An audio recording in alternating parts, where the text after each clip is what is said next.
कैसे हैं भाइयों? उम्मीद है कि आप लोग एकदम अच्छे होंगे।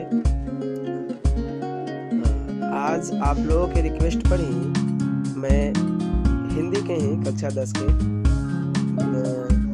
अगला वीडियो हिंदी का डाल रहा हूँ। इसकी व्याख्या स्वदेशी की, इसकी व्याख्या स्वदेशी की व्याख्या। और स्वदेशी के लेखक आप लोगों को जो दिखाई दे रहा है वही है, यानी प्रेमघन इनका नाम है। पूरा नाम है बद्री नारायण चौधरी, प्यार से इन्हें प्रेमघन कहा जाता है। तो आपको पूरा नाम तो बहुत कम जगह ही मिलेगा, कहीं पे अगर प्रेमघन लिखा हुआ मिले तो आप समझिएगा कि इन्हीं के बारे में जिक्र किया जा रहा है। ये जो है भारतेंदु युग के एक महत्वपूर्ण कवि थे। ऑब्जेक्टिव आ सकता है, भारत निम्न में कौन से भारतेंदु युग के कवि हैं? तो बद्री नारायण चौधरी यानी प्रेमघन। इनका जन्म 1855 ईस्वी में मिर्ज़ापुर में यूपी में हुआ और इनका निधन 1922 ईस्वी में हो गया। ये हरिश्चंद्र को, यानी भारतेंदु हरिश्चंद्र जो कवि थे, उनको अपना आदर्श मानते थे। इनकी जो है कृतियाँ कलात्मक और गद्य अलंकृत हैं, ठीक है। और इन्होंने 1874 ईस्वी में, ऑब्जेक्टिव के लिए ध्यान दीजिएगा, ऑब्जेक्टिव के लिए कवि परिचय बहुत महत्वपूर्ण है, कवि परिचय। तो इन्होंने जो है 1874 ईस्वी में मिर्ज़ापुर में एक रसिक समाज की स्थापना की थी। ऑब्जेक्टिव ध्यान दीजिएगा, प्योर ऑब्जेक्टिव। कब की थी? 1874 ईस्वी में। क्या की थी? रसिक समाज की स्थापना की थी। और कहाँ की थी? तो मिर्ज़ापुर में की थी। आनंद कादम्बिनी मासिक पत्रिका और नागरी नीरद साप्ताहिक पत्रिका का संपादन इन्होंने किया। ऑब्जेक्टिव पूछेगा आनंद कादम्बिनी क्या है, मासिक पत्रिका की साप्ताहिक पत्रिका? तो ये आपका मासिक पत्रिका और नागरी नीरद जो है वो साप्ताहिक पत्रिका है, ध्यान दीजिएगा। और इनकी जो रचनाएं हैं वो प्रेमघन सर्वस्व नाम से लिखी गई है, उसी में सब जमा किया हुआ है, यानी संकलित है। ये जो है भारत सौभाग्य और प्रयाग रामागमन इनके प्रसिद्ध नाटक हैं। भारत सौभाग्य और प्रयाग रामागमन याद रखिएगा। जीर्णपद जनपद नामक एक काव्य लिखा इन्होंने, जिसमें ग्रामीण जीवन को व्यक्त किया। इनकी भाषा ब्रज और अवधी है। और चूँकि इनकी मृत्यु 1922 ईस्वी में हो गई थी, तो इसलिए ये जो है भारत की जब गुलाम था तो उस समय की जो स्थिति थी भारत की, अंग्रेज़ों का वर्चस्व था, तो उन्हीं पे भारतीय जो है वो अंग्रेज़ों के पीछे भागते थे, उनका नकल करते थे। तो उसी पर ये पूरा कविता जो है आधारित है। तो चलिए थोड़ा और देखें कि स्वदेशी जो है वो कहाँ से लिया गया है। तो स्वदेशी लिया गया है आपका प्रेमघन सर्वस्व से संकलित है। स्वदेशी प्रेमघन सर्वस्व से संकलित है और इसमें इन्होंने सामंतवाद का विरोध किया है। लोग जो थोड़ा अमीर होते थे वो चले जाते थे इंग्लैंड और वहाँ से पढ़ के आते थे। तो अब चूँकि बैरिस्टर का पढ़ाई होता था और बहुत सारा पढ़ाई, तो अपने आप को वो क्या समझने लगते थे? अंग्रेज समझने लगते थे। और भारत अंग्रेज़ों के अधीन था, तो भारत में अधिकांश वस्तुएं जो होती थी वो अंग्रेजी होती थी, वस्तुएं जो होती थी वो अंग्रेजी वस्तुएं थी। तो उसी को मना करने के लिए, लोगों में जो है राष्ट्र प्रेम जगाने के लिए ये कविता लिखी गई है। चलिए हम लोग कविता की व्याख्या देखते हैं। Please subscribe our channel and hit the bell icon for latest notification. दोस्तों, जैसा कि हम लोग जानते हैं कि बद्री नारायण चौधरी यानी प्रेमघन की मृत्यु 1922 ईस्वी में हो गई थी। तो ये जो कविता लिखा गया है वो आज़ादी से पहले का लिखा हुआ है, स्वदेशी।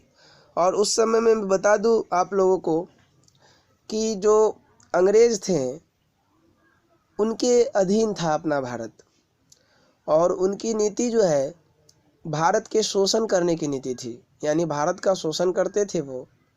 और भारत जो है एक तरह से समझिए कि भारत में हर जगह अंग्रेजी वस्तु दिखाई देती थी, इंग्लैंड से बनकर के सामान भारत में बेचे जाते थे। तो और साथ ही साथ यहाँ के जो भारतीय थे वो खुद भारतीय से नफरत करने लगे, वो अपने आप को ऊंचा समझने लगे। किस तरह से ऊंचा समझने लगे? वो इंग्लैंड जाते थे और वहाँ से पढ़ के आते थे, तो अपने आप को अंग्रेजी समझते थे और भारतीय को बहुत छोटा समझते थे, बहुत जो है फालतू समझते थे। ये जो है उनकी एक तरह से कहिए कि ख़राब सोच थी। और जैसे कि आप लोग फिल्मों में देखे होंगे, है bloody Indian, you poor Indian, इस तरह का वर्ड मिलता था। वो जो पुराने फिल्मों में दिखाया जाता है वो उसी समय के घटनाओं को आपके सामने पेश किया जाता है कि इस तरह से होता था। चलिए, इतना बात समझने के बाद आप लोगों को उम्मीद है कि स्वदेशी की व्याख्या समझ में आएगी। इसमें कवि ने अंग्रेजी नीतियों को खराब बताया है और भारतीय लोगों को ये बोला है कि उसको छोड़ो, ये गलत है। हम भारतीय हैं और अंग्रेज पे निर्भर नहीं रह सकते हैं। हमारी एक अपनी सभ्यता है, हमारी एक अपनी अर्थव्यवस्था है जिसे अंग्रेज बिगाड़ रही है। हमारा अपना एक स्टाइल है, ये अपना भारत है। भारत को भारत के जैसा रहने दो, इंग्लैंड मत बनाओ। यही इसमें कह रहे हैं बद्री नारायण चौधरी यानी प्रेमघन जी। चलिए देखते हैं। सबे विदेशी वस्तु नर गति रति रीत लखात। सब विदेशी वस्तु है, नर भी लोग भी आज विदेशी हो गए हैं। गति यानी स्वभाव भी विदेशी और रति यानी लगाव भी विदेशी और रीत यानी पद्धति भी आजकल विदेशी हो गया है।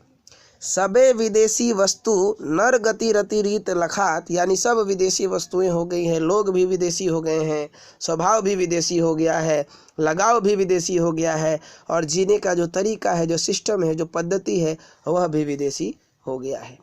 पहली पंक्ति की व्याख्या। भारतीयता कछु न अब भारत में दर्शात। अब भारत में जो भारतीयता होती थी पहले, जो अपना प्यारा भारत होता था पहले, वो कहीं भी भारतीयता नहीं दिखाई देती है। कभी भारत विश्व का नेतृत्व करता था, वो भारत आज किसी देश का गुलाम बन चुका है। आज यह किसी के नेतृत्व पे चल रहा है। तो कवि कहना चाह रहे हैं कि वो नेतृत्व करने की क्षमता जो है भारत की कहाँ गई। आज सब जो है इंग्लैंड के लोगों का, विदेशी वस्तुओं का सब जो है हर चीज़ हो रहा है, विदेशी रहन सहन, पहनावा, स्वभाव। भारतीयता कछु न अब भारत में दर्शात। भारतीयता दिखती नहीं है। मनुज भारती देख को सकत नहीं पहचान। अब भारतीय मनुष्य को कोई भी देख करके पहचान नहीं सक पा रहा है, यानी पहचान नहीं पाता है, क्योंकि उनके बोलने के तरीका, उनके स्वभाव और उनकी वेशभूषा ही बदल चुकी है। भारतीयता कुछ नहीं दिखाई देती है। मुसलमान हिंदू किंधो कै हैं ये क्रिस्तान। मुसलमान और हिंदुओं का जो देश था वो अब ईसाइयों का देश बनते जा रहा है, क्रिस्तान बनते जा रहा है, क्रिश्चियनों का देश बनते जा रहा है। पढ़ी विद्या परदेश की बुद्धि विदेशी पाए। जो विदेश की पढ़ाई होती है उसको पढ़ के लोगों का बुद्धि भी विदेशी हो गया है। जो उस समय जाते थे लोग इंग्लैंड पढ़ने के लिए, वकालत करने के लिए, वह विदेशी भी अब उन लोगों जो बुद्धि है वह भी विदेशी हो गया है, इंग्लैंड का बुद्धि हो गया है। आज लोग हिंदी से ज़्यादा अंग्रेजी को अच्छा समझते हैं और भारतीयों से ज़्यादा अंग्रेजी लोगों से मतलब रखते हैं, अपना लगाव रखते हैं, इंग्लैंड में ही बसना चाहते हैं। उस समय के कवि प्रेमघन ये दुख को व्यक्त कर रहे थे अपनी स्वदेशी कविता से। चाल चलन परदेश की गई इन्हें अति भाए। इनको चाल चलन परदेश का जो है बहुत अच्छा लग गया। ठटे विदेशी ठाट सब बन्यो देश विदेश। ठटे मने होता है विद्यार्थियों, ठटे विदेशी ठाट, यानी अब जो है यहाँ पे सारा ठाट जो है, सारा तरीका जो है, सारा जो रुतबा होता है वो सब जो है विदेशी हो गया है। बन्यो देश विदेश, और ऐसा लगता है जैसे ये अपना भारत देश नहीं बल्कि विदेश हो। देश क्या बन गया है? विदेश बन गया है। सपने हूँ जिनमें न कहूँ भारतीयता लेस, और सपना में भी इसमें भारतीयता अगर झलक जाए तो बड़ी बात होगी। कवि को ऐसा लग रहा है कि भारतीयता तो इसमें जो है अपने भारत में सपना में भी दिखाई नहीं दे सकती है, जैसा हो रहा है भारत। बोली सकत हिंदी नहीं अब मिली हिंदू लोग। अब भारत में आया पढ़ लिख करके तो हिंदी तो बोल सकता नहीं है, लेकिन भारत के सब लोग हिंदी बोलने वाले हैं, हिंदू हैं। अंग्रेजी भाखन करत अंग्रेजी उपभोग, अंग्रेजी में ही अपना भाषण देते हैं, अंग्रेजी ही खाते हैं, अंग्रेजी ही पीते हैं, अंग्रेजी ही सोते हैं, अंग्रेजी ही जीते हैं, यानी सब चीज़ अंग्रेजी का ही उपभोग करते हैं। सारी वस्तुओं का जो उपयोग करते हैं वो सारी वस्तुएं भी अंग्रेजी ही है।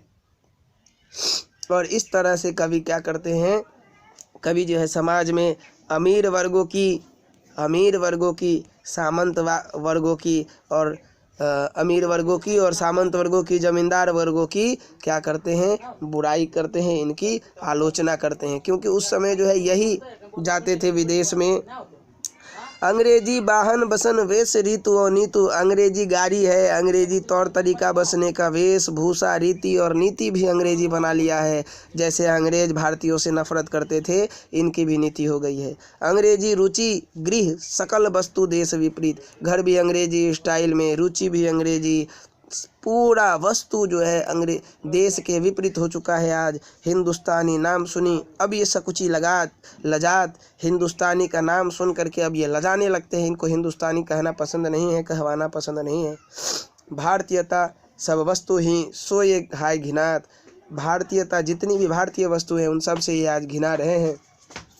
देश नगर बानक बनो सब अंग्रेजी चाल, देश नगर जो जितना भी है वो बानक बन गया है, यानी बानक बनो कहने का मतलब इनका जो वेशभूषा है देश नगर का सब बदल गया है, सब अंग्रेजी चाल में रंग गया है, ढल गया है। हाटन में देखो भरा बसे अंग्रेजी माल, बाजार में चारों तरफ अंग्रेजी वस्तुएं ही दिखाई देती है, विदेश की वस्तुएं ही दिखाई देती है, और ज़्यादातर इंग्लैंड की यानी अंग्रेज की वस्तु, अंग्रेजी माल। जिनसो संभल सकत नहीं तन की धोती ढीली ढाली, नेता बनते हैं, धोती पहनते हैं, अपने आप को नेता कहते हैं, लेकिन धोती नहीं पहन सकते, धोती संभल नहीं पाती है। कवि कह रहे हैं कि कोट पहन के नेतागिरी करते हैं, कुर्ता पजामा पहन करके नेतागिरी करते हैं, क्योंकि धोती नहीं पहन पाते। धोती जो भारत की वेशभूषा है, एक पहनावा है, वो नहीं पहन पाते। जिनसे संभल सकत नहीं तन की धोती ढीली ढाली, देश प्रबंध करी हिंगे वे यह कैसी खाम ख्याली। कवि कह रहे हैं कि वे नेता जिनसे धोती नहीं संभल रही है, आज वो कोट पैंट पहन के घूम रहे हैं, वो देश का प्रबंध क्या करेंगे, वो देश को कैसे चलाएंगे, ये कैसी कोरी कल्पना है, ये कैसा ख्याल है। दास वृत्ति चाहूँ चही दिशी चारहु बनन बढ़ाली, दास वृत्ति जो है वो चारों तरफ बढ़ चुका है, चारों वर्णों में है। वर्ण माने आप वर्ण समझिएगा, चारों वर्ण यानी ब्राह्मण, क्षत्रिय, वैश्य और शूद्र, सब में जात वृत्ति हो गया है। कई तरह के जात इनमें भी आ चुके हैं। तो बोला जा रहा है कवि के द्वारा, दास वृत्ति की चाह चहूँ दिशी चाहू, चारहु वर्ण बढ़ाली, चारों तरफ दास वृत्ति बढ़ करके चार वर्ण हो गए। करत खुशामत झूठा प्रशंसा मानहु बने डफाली, और मानव जो है आज इन कवियों इन नेताओं की झूठी प्रशंसा कर रहे हैं, डफाली जैसा बचते रहते हैं। तो धन्यवाद। उम्मीद है दोस्तों आपको पसंद आया होगा। यदि चाहते हैं कि मैं आप लोगों के लिए इसी तरह वीडियो डालता रहूं तो प्लीज़ सब्सक्राइब करें, नहीं तो मेरा चैनल बंद हो जाएगा। 1000 सब्सक्राइब कम से कम पुराने हैं मुझे, इसलिए दोस्तों प्लीज़ सब्सक्राइब करें। यदि आपके लिए यह वीडियो ज़रा भी हेल्पफुल हो तो।